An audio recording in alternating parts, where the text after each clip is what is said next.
उस दिन रात के करीब 2 बजे मैं टॉयलेट गया था, लेकिन मुझे अपनी पीठ के पीछे हल्की सी सिहरन महसूस हुई, पर मैंने ज्यादा ध्यान नहीं दिया और काम निपटाकर सोने के लिए वापस जाने लगा।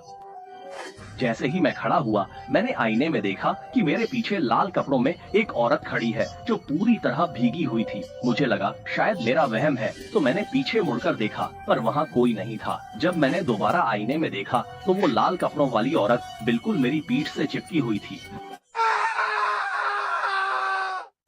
मैं फौरन टॉयलेट से भागा और मम्मी पापा के कमरे के बाहर जाकर जोर जोर से दरवाजा खटखटाने लगा। पापा, मम्मी, जल्दी उठिए, टॉयलेट में कोई है। इतनी रात को तुम ये क्या चिल्ला रहे हो? टॉयलेट में कोई है। जब मैं अभी वहाँ गया था तो वो मेरे ठीक पीछे खड़ी थी। इसके बाद पापा टॉयलेट में गए और सब जगह देखा, पर उन्हें कुछ नहीं मिला। तुझे कोई वहम हुआ होगा, वहाँ कोई नहीं है, जल्दी जाकर सो जा।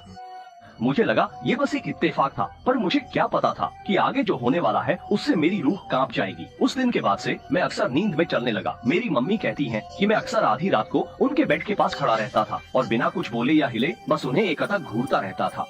ऐसा कैसे हो सकता है? मैं रोज सुबह टाइम पर उठता हूँ। मुझे तो याद ही नहीं कि मैं कभी आपके कमरे में आया। ये मुमकिन ही नहीं है। मुझे पहले कभी नींद में चलने की बीमारी नहीं थी। कल रात तू अचानक मेरे बेड के पास खड़ा था, मैं डर गई थी। तू पुतले जैसा लग रहा था। आवाज देने पर भी चुप रहा, धक्का देने पर ही तू बाहर गया। मम्मी की बातें सुनकर लगा नहीं कि वो मजाक कर रही हैं। क्या मैं वाकई नींद में चलने लगा हूँ? पर मुझे खुद कुछ याद क्यों नहीं रहता।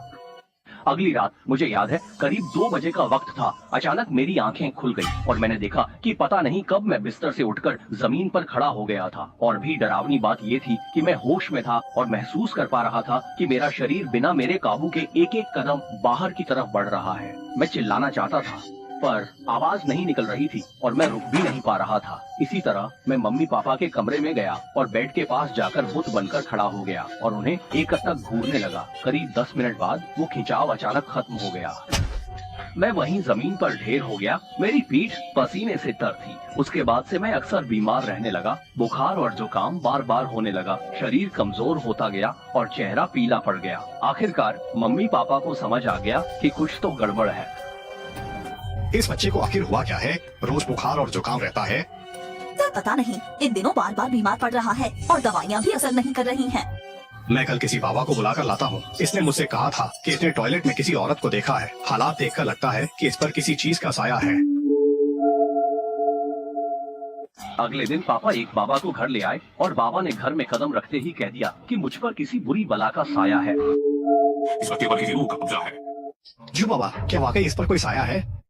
बिल्कुल, देखो, इसकी आंखों में कोई चमक नहीं है, चेहरा पीला पड़ गया है। ये घटती प्राण शक्ति की निशानी है और माथे पर ये कालापन बीमारी ठीक न होना इस पर मंडरा रही बुरी शक्तियों की वजह से है। बाबा, तो अब हमें क्या करना होगा? तुम लोग जाकर एक मुर्गा और चढ़ावे के पैसे ले आओ। दोपहर में बाबा ने मुझे एक स्टूल पर बिठाया, मुझे एक पुरानी टोपी पहनाई और मेरे चारों तरफ कुछ पैसे बिखेर दिए। अब मैं इस मुर्गे को तुम्हारे सिर पर रखने जा रहा हूँ और जैसे ही यह मुर्गा नीचे की ओर कूद जाए तो तुम खड़े होकर मेरी तरफ चले आना। क्या तुम्हें मेरी बात समझ में आ गई? मैं समझ गया। इसके बाद जू बाबा ने मुर्गे को पकड़कर कुछ मंत्र पढ़े और फिर उस फड़फड़ाते हुए मुर्गे को मेरे सिर पर रख दिया। पर अजीब बात ये थी कि वो मुर्गा फौरन शांत हो गया।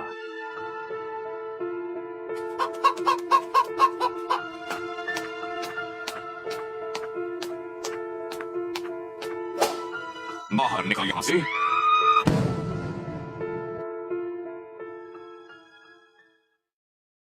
जब मेरी दोबारा आंख खुली तब तक अगले दिन की सुबह हो चुकी थी। मुझे होश में देखकर मम्मी पापा ने चैन की सांस ली। उसके बाद मैं धीरे धीरे ठीक होने लगा। मेरा नींद में चलना बंद हो गया और मैं बार बार बीमार पड़ना भी बंद हो गया।